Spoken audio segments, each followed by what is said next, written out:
ગુજરાત પ્રદેશ કોંગ્રેસ સમિતિના પ્રમુખ અમિત ચાવડા 2 દિવસના મહત્વપૂર્ણ કચ્છ પ્રવાસે આવી પહોંચ્યા છે। પ્રવાસ દરમિયાન તેઓ પ્રદેશ અને સ્થાનિક સ્તરના વિવિધ કાર્યક્રમોમાં હાજરી આપીને કાર્યકરો, ખેડૂતો, માછીમારો તેમજ સ્થાનિક નાગરિકો સાથે સીધો સંવાદ સાધશે અને વિસ્તારની વિવિધ સમસ્યાઓ અંગે રજૂઆતો સાંભળશે। પ્રથમ દિવસે સોમવારે સવારે ભુજ સ્થિત ટાઉન હોલ ખાતે સરસ્વતી સન્માન કાર્યક્રમ યોજાયો હતો। NSUI આયોજિત કાર્યક્રમમાં તેજસ્વી વિદ્યાર્થીઓનું સન્માન કરી તેમના ઉત્સાહમાં વધારો કર્યો હતો। સ્થાનિક અગ્રણીઓ અને કાર્યકરોની મોટી હાજરીમાં યોજાયેલા આ કાર્યક્રમમાં શૈક્ષણિક સિદ્ધિઓને બિરદાવી ભવિષ્યના ઉજ્જવળ નિર્માણ અંગે ચર્ચા કરવામાં આવી હતી। ગુજરાત પ્રદેશ કોંગ્રેસ પ્રમુખ અમિતભાઈ ચાવડાએ આ પ્રસંગે છાત્રોના રક્ષણ માટે કોંગ્રેસ પક્ષની પ્રતિબદ્ધતા વ્યક્ત કરી હતી।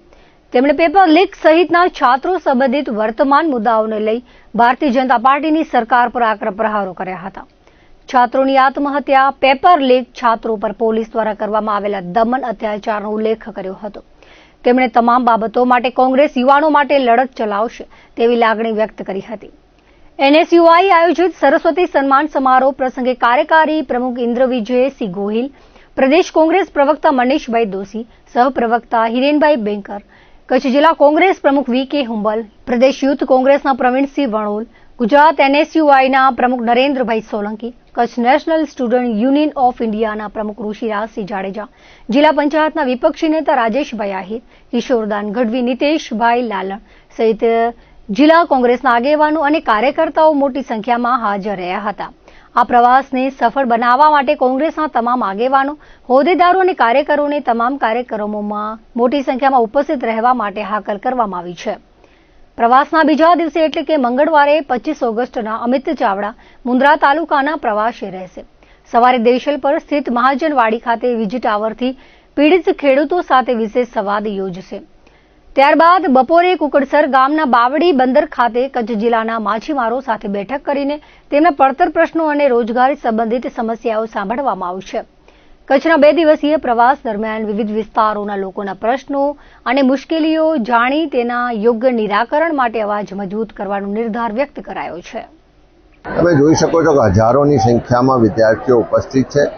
જે વિદ્યાર્થીઓ ધોરણ 10માં, 12માં, કોલેજમાં, પોસ્ટ ગ્રેજ્યુએટમાં સારામાં સારું રિઝલ્ટ લાવ્યા છે એમનું અહીંયા સન્માન પણ થઈ રહ્યું છે। અલગ અલગ ક્ષેત્રમાં પણ જેમણે સારું પોતાનું નામ રોશન કર્યું છે, કચ્છનું નામ રોશન કર્યું છે, એમનું પણ સન્માન થઈ રહ્યું છે। અને વિદ્યાર્થીઓ આજે સંકલ્પ કર્યો છે કે સમાજ વ્યવસ્થા બદલાય, શાસન બદલાય, શિક્ષણ વ્યવસ્થા બદલાય, પરીક્ષા વ્યવસ્થાનો ભ્રષ્ટાચાર દૂર થાય। એ જે જેનજી જનરેશન છે એનું દિલ્હીથી શરૂ થયેલું એક વિચાર, એક આંદોલન આજે કચ્છમાં પણ જોઈ શકાય છે।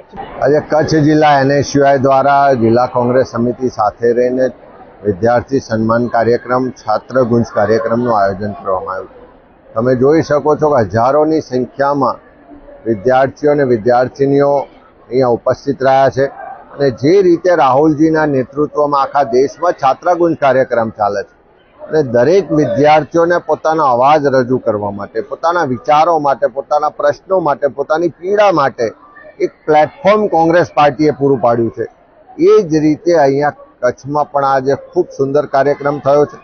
કચ્છ જિલ્લામાં જે કચ્છ યુનિવર્સિટીમાં ભ્રષ્ટાચાર ચાલે છે, ગેરવહીવટ ચાલે છે, જે શિક્ષણનું વેપારીકરણ થયું છે, પરીક્ષાઓમાં વારંવાર પેપરો લીક થાય છે, એની સામે જે વિદ્યાર્થીઓના વિચારો છે, વિદ્યાર્થીઓને જે આક્રોશ છે એને પણ અહીંયા વ્યક્ત કરવામાં આવ્યો છે કે જે પેપર લીક થાય છે બંધ થવા જોઈએ, ભ્રષ્ટાચાર શિક્ષણમાં વ્યાપ્યો છે એને નાબૂદ કરવો જોઈએ અને શિક્ષણનું જે ખાનગીકરણ કર્યું છે અને સરકારે શિક્ષણમાંથી પોતાની જવાબદારીમાંથી જે હાથ પાછા ખેંચ્યા છે એના બદલે સરકાર જવાબદારી લે અને શિક્ષણ પણ એવું મળે જેનાથી એને રોજગાર મળે, એની કારકિર્દી સુરક્ષિત થાય, એવો વિચાર, એવો વાત, એવા અવાજ સાથે અહીંયા છાત્રોએ આ કાર્યક્રમમાં પાર્ટિસિપેટ કર્યું છે અને ખૂબ સુંદર કાર્યક્રમ। આજે NSUI જિલ્લાના અમારા પ્રમુખભાઈ શ્રી ઋષિરાજસિંહભાઈ અને કચ્છ જિલ્લા કોંગ્રેસના અનુસંધાને આજે કચ્છ જિલ્લામાં જે તેજસ્વી તારલાઓ છે ધોરણ 10 થી 12 અને વિવિધ કોલેજોના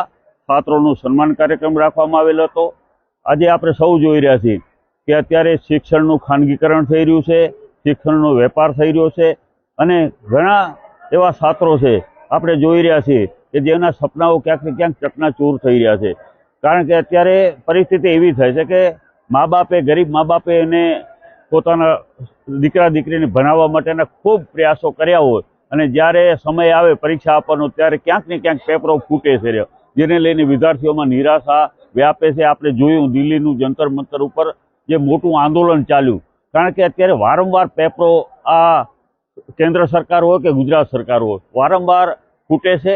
અને ખાસ કરીને અત્યારે મારે એટલું જ કહેવાનું છે કે કોંગ્રેસની સરકારના વખતે ગરીબમાં ગરીબ દીકરો હતો, એ સરકારી શાળાઓમાં, સરકારી કોલેજોમાં ભણી ક્યાંક ડૉક્ટર બનતા, ક્યાંક એન્જિનિયર બનતા, ક્યાંક આઈએએસ અને આઈપીએસ અધિકારીઓ બનતા.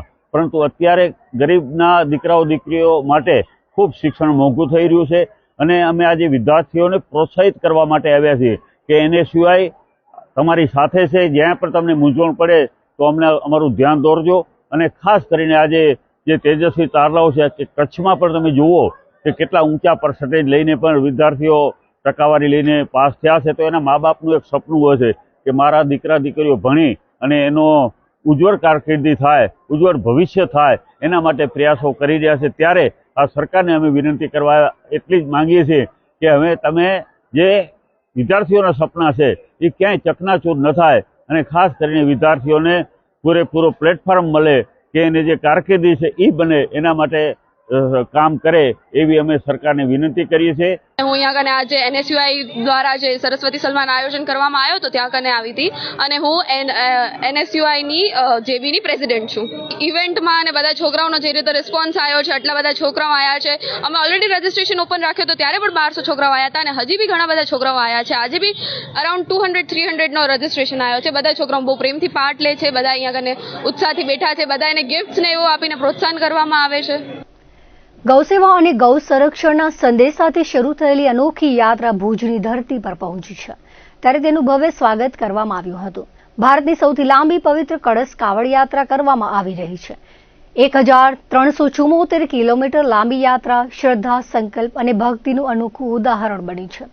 ગૌમાતાને રાષ્ટ્રમાતાનો દરજ્જો મળે અને ગૌહત્યા સંપૂર્ણપણે બંધ થાય એવા પવિત્ર સંકલ્પ સાથે કળશ કાવડ યાત્રાનો પ્રારંભ કરાવવામાં આવ્યો છે. 45 દિવસથી એકધારી પગપાળા ચાલતી કળશ યાત્રા 5 રાજ્યો અને દિલ્હી સહિત 19 જિલ્લાઓમાંથી પસાર થતી હતી. આ યાત્રા ઉત્તરાખંડ, ઉત્તર પ્રદેશ, હરિયાણા, રાજસ્થાન અને ગુજરાત સુધીનો લાંબો પ્રવાસ પૂર્ણ કરી ચૂકી છે. અસાધારણ સંકલ્પ સાથે નીકળેલી યાત્રા ભુજ પહોંચી છે. ભુજ ખાતે સનાતન હિન્દુ સમાજ દ્વારા ભાવેશભાઈનું વાદ્ય ગાત્ય અને ભક્તિમય વાતાવરણમાં ભવ્ય સ્વાગત કરવામાં આવ્યું હતું. યાત્રાનો અંતિમ સંકલ્પ ભુજના પવિત્ર ભૂતનાથ મહાદેવ મંદિર ખાતે પહોંચીને ભગવાન ભોળાનાથના ચરણોમાં પવિત્ર જળથી જળાભિષેક કરવાનો છે. 1375 કિલોમીટરનો લાંબો માર્ગ, અનેક જિલ્લાઓ અને રાજ્યોનો પ્રવાસ અને સતત ભક્તિભાવ સાથેની આ યાત્રા ભાવેશભાઈની અડગ સંકલ્પ શક્તિ દર્શાવે છે. આ યાત્રા મારા એકની નહીં પણ ભારતના સર્વે સનાતની હિન્દુ સમાજની છે. આ કાવડ ભલે મેં ઉપાડી છે, જેને કહેવાય એક ખંભાની કળશ કાવડ યાત્રા. એક ખંભાની કળશ કાવડ યાત્રા એટલે એક જ વ્યક્તિ કાવડ ને ઉપાડે, એ કાવડ બીજા કોઈ વ્યક્તિના ખંભાનો સહારો ના લે, એટલે એક ખંભાની કળશ કાવડ યાત્રા. પણ આમાં ભરેલું પવિત્ર ગંગાજળ એ સર્વે સનાતનીઓ વતી ખારી નદીમાં સ્થિત ભૂતનાથ મહાદેવના ચરણોમાં અભિષેક કરીને અમારો સર્વે સનાતનીઓનો જે સંકલ્પ છે એ મહાદેવને પ્રાર્થના કરશું કે ગૌ માતા રાષ્ટ્ર માતા ઘોષિત થાય અને ગૌ હત્યા સંપૂર્ણ ભારતમાં બંધ થાય. તો માતા બહેનોના, દીકરીઓના, જગદંબાઓના આશીર્વાદથી, મારો પરિવાર, મારો સનાતન ને મારા વડીલોના આશીર્વાદથી અને દેવી દેવતાઓ ભૂતનાથ મહાદેવની કૃપાથી આ 46મા દિવસે અમે ભુજની અંદર પ્રસ્થાન કર્યું છે. આજે અમને યાત્રાના ચાલતા 46 દિવસ થયા છે. આમ અમને 51 દિવસ થયા. 5 દિવસ અમે હરિદ્વારના જુદા જુદા ગૌશાળા અને જુદા જુદા આશ્રમોમાં અમે રોકાયા હતા. આ યાત્રાની અંદર 5 રાજ્યો ઉત્તરાખંડ, ઉત્તર પ્રદેશ, હરિયાણા, રાજસ્થાન, ગુજરાત, કેન્દ્ર શાસિત પ્રદેશ દિલ્હી અને 19 જિલ્લાઓનો સમાવેશ થાય છે. નલિયામાં વીર મહારાણા પ્રતાપજીની પ્રતિમાનું સામાજિક સમરસતા સાથે કુમારિકાઓના હસ્તે ખાતમુહૂર્ત કરાયું હતું. અબડા આડગ ભંગ દાદા સર્કલથી ગામ સુધીના 4-લેન માર્ગના નિર્માણ થશે, જે બાદ ICICI બેંક સામે નિર્માણ પામનાર વીર મહારાણા પ્રતાપજીની પ્રતિમાનું સમસ્ત સનાતની સમાજ દ્વારા ભૂમિપૂજા અને ખાતમુહૂર્ત વિવિધ સમાજની કુમારિકાઓના હસ્તે કરાયું હતું. શાસ્ત્રોક્ત વિધિ ભૂપેન્દ્રભાઈ મહારાજે કરાવી હતી. વીરભદ્રસિંહ જાડેજાએ ભારતની મહાન વિભૂતિ એવા મહારાણા પ્રતાપજીની પ્રતિમાનું નિર્માણ માત્ર અબડાસા નહીં પણ સમસ્ત કચ્છ માટે પ્રેરણારૂપ ગણાવ્યું હતું. જિલ્લા ભાજપના મંત્રી પરેશભાઈ ભાનુશાલીએ અબડાસાના ધારાસભ્ય પીએમ જાડેજાના પ્રયાસોથી 4 લેન રોડ નિર્માણ થયું છે. તે બદલ સમગ્ર અબડાસાની પ્રજામાં આનંદની લાગણી છે. તેમણે અબડાસા તાલુકાના અગ્રણીઓની ઉપસ્થિતિમાં કુમારિકાઓના હસ્તે ખાતમુહૂર્તને બિરદાવી શુભેચ્છા પાઠવી હતી. તાલુકા ભાજપ પ્રમુખ જયદેવસિંહ જાડેજાએ પ્રતિમાના નિર્માણની માહિતી આપી હતી. અબડાસા તાલુકાના સમસ્ત હિન્દુ સનાતની સમાજની લાગણી મૂર્તિમંત થશે. આ જગ્યાએ મહારાણા પ્રતાપજીની પ્રતિમા નિર્માણ થશે. આવતા દશેરાએ અત્રે કાર્યક્રમનું આયોજન કરવામાં આવશે. તેમણે ધારાસભ્ય પ્રદ્યુમનસિંહ જાડેજાના પ્રયાસોથી ભવ્ય 4 લેન રોડ નલિયા ખાતે બન્યો છે. તે નલિયાની શોભામાં વધારો કરશે તેમ જણાવી ઉપસ્થિત રહેનાર તમામ અગ્રણીઓ અને કુમારિકાઓનો આભાર માન્યો હતો. વિવિધ સમાજના અગ્રણીઓ ઉપસ્થિત રહ્યા હતા. મથક ખાતે મહારાણા પ્રતાપજીની ભવ્યાતિ ભવ્ય મૂર્તિનું નિર્માણ થાય એના માટે ભૂમિપૂજન કરવામાં આવ્યું. એની અંદર સમસ્ત અબડાસા તાલુકામાંથી સામાજિક આગેવાનો, સનાતની સમાજના સૌ વડીલો, મુરબ્બીઓ અને દીકરીઓના હસ્તે ભૂમિપૂજન કરવામાં આવ્યું. ખાસ તો વિશેષ આભાર ભારતીય જનતા પાર્ટીની સરકાર દ્વારા નલિયાની અંદર આપણા દાદાના સર્કલથી લઈ અને બસ સ્ટેશન સુધી જે 4 લેન રોડ બનાવવામાં આવ્યો છે અને જેના ભગીરથ પ્રયાસોથી અબડાસા તાલુકાના ધારાસભ્ય માન્ય પ્રદ્યુમનસિંહ દ્વારા થયા અને આજે આ એક ભવ્યાતિ ભવ્ય ચોક અહીં બસ સ્ટેશનની બાજુમાં નિર્માણ થશે અને મહારાણા પ્રતાપજીને યાદ કરતા, આપણા વીર પુરુષોને યાદ કરતા ભૂમિપૂજનનો આજે અહીં મહારાણા પ્રતાપજીની મૂર્તિનું અહીં નિર્માણ થશે. કે નલિયા મધ્યે મહારાણા પ્રતાપજીનું એક ભવ્યાથી ભવ્ય સ્ટેચ્યુ અહીંયા નિર્માણ થાય એના માટે પ્રયાસ કરવા જોઈએ. ત્યારે પરેશભાઈ હોય, હર્ષભાઈ હોય, લાલજીભાઈ કટુઆ હોય, અન્ય સમાજના બધાના નામ લઈ શકાય, સૌ સમાજના આગેવાનો બેઠા હતા. ત્યારે એક વિચાર આવ્યો કે આપણે કોઈ એક વ્યક્તિ નહીં પણ અબડાસા તાલુકાના સમસ્ત હિન્દુ સમાજ દ્વારા નલિયા મધ્યે એક સ્ટેચ્યુની સ્થાપના થાય તો આજે ખાતમુહૂર્ત કરવામાં આવ્યું એ 18 વર્ષની દીકરીઓના હાથે સમરસતાનું એક ઉદાહરણ કહી શકાય કે તમામે તમામ દીકરીઓના હાથે આજે ખાતમુહૂર્ત કરવામાં આવ્યું. વીર અબડા અડભંગ દાદાની જન્મભૂમિમાં જેમણે સુમરીઓ માટે પોતાનું બલિદાન આપ્યું એવી જ અખિલ ભારતીય સ્તરની એક વિભૂતિ મહારાણા પ્રતાપ કે જેણે સમસ્ત સનાતન ધર્મ માટે સામે મુગલો આક્રાંતાઓ સામે લડીને જેમણે પોતાનું રાજધાની પૂરતું નહીં પણ ક્યારેક શરણાગતિ નહીં સ્વીકારનાર મહારાણા પ્રતાપનું આજે જે આ સ્ટેચ્યુ એટલે જે આ પ્રતિમાનું ખાતમુહૂર્ત થયું છે એ ખાતમુહૂર્તમાં સમસ્ત હિન્દુ સમાજ તેમજ સમસ્ત સનાતન સમાજ દરેક સમાજની દીકરીઓ દ્વારા જે આ ખાતમુહૂર્ત થયું છે. શ્રાવણ માસ એટલે ભક્તિ અને શ્રદ્ધા સાથે શિવમય થવાનો સમય છે. આ પર્વ ગામે ગામ ભોળાનાથના મંદિરોમાં ભગવાન શિવની વિશેષ પૂજા આરાધના કરાય છે. હાલમાં જ નવા વાઘા ધારણ કરેલ તેવા કાંઢાઈ અને વમોટી વચ્ચે વન વગડે રોડ ટચ આવેલા વિશાળ જમીન પર ઉભેલા જંગલેશ્વર શિવાલય શ્રાવણ માસના દર્શનાર્થે ભોળા અને રીઝવવા ભક્તો આવે છે. 1965થી મંદિરના પૂજાપાઠ ત્યાં નરોત્તમગીરી કરી રહ્યા છે. 8 થી 10 એકરની વિશાળ જમીનમાં પથરાયેલા શિવાલયનો હાલે જીર્ણોદ્ધાર થયેલ છે. દાતાઓ શિવ ભક્તોના સાથ સહકારથી નૂતન મંદિર ખાતે 12 જ્યોતિર્લિંગના મંદિરો પણ આવેલા છે. ઝાપામાં પ્રવેશ કરતા હનુમાનજી મહારાજનું મંદિર છે. સાથે ત્યાં પંખી ઘર પણ આવેલું છે. સવાર અને સાંજ પંખીઓના કલશોર ચાલુ હોય છે.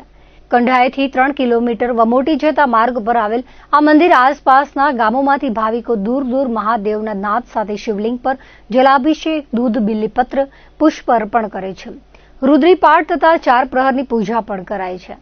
ભક્તો માટે આ માત્ર પૂજા નથી પરંતુ મહાદેવ સાથે આત્મીય જોડાણ અનુભવી અંતરાત્મામાં શાંતિ અને દિવ્ય ચેતનાનો અનુભવ કરવાનો અવસર બની રહે છે. રાપરના પૌરાણિક જાગેશ્વર મહાદેવના મંદિરે શિવ મહાપુરાણ કથાનું આયોજન કરવામાં આવ્યું છે. વાગડના મુખ્ય મથક રાપરના પૌરાણિક મહત્વ ધરાવતા જાગેશ્વર મહાદેવ મંદિરે પવિત્ર શ્રાવણ માસમાં દર વર્ષની જેમ સતત 10મા વર્ષે શિવ મહાપુરાણ જ્ઞાનયજ્ઞ મહોત્સવનું આયોજન કરવામાં આવ્યું છે.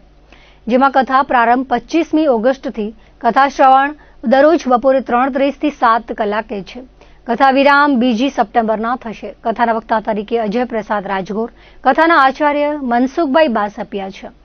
દીપ પ્રાગટ્ય પૂજ્ય બાપુ મોગલકુળ ચારણ ઋષિ મોગલધામ કબરાઉ તેમજ ધારાસભ્ય વિરેન્દ્રસિંહ જાડેજાના હસ્તે કરવામાં આવશે. આ પ્રસંગે દેવનાથ બાપુ, હીરાગીરી બાપુ, શુભમગીરી બાપુ મહંત, રાહુલનાથ બાપુ, સુરેશગીરી બાપુ, અવિનાશ બાપુ, કથાકાર સુરેશશંકર ગોર, ડોક્ટર ત્રિકાલદાસ શાસ્ત્રી, ગૌતમભાઈ જોશી, અલ્પેશભાઈ જોશી, બકુલભાઈ ત્રિવેદી, સંતો મહંતો તથા શાસ્ત્રી ઉપસ્થિત રહેશે. દાતા પરિવારો નવુભા વાઘેલા, હિતેશભાઈ પલણ, પ્રકાશભાઈ સાંઢા રહેશે. કથા બાદ દરરોજ આરતી, મહાપ્રસાદ તથા અન્ય ધાર્મિક કાર્યક્રમોના આયોજનમાં ભાવિક ભક્તો ઉપસ્થિત રહેશે. દર્શક મિત્રો, આ હતા અત્યાર સુધીના કચ્છ ઉદય ટીવી સમાચાર. ફરી મળીશું નવા સમાચારો સાથે, નવી અપડેટ સાથે. ત્યાં સુધી મને રજા આપશો. નમસ્કાર.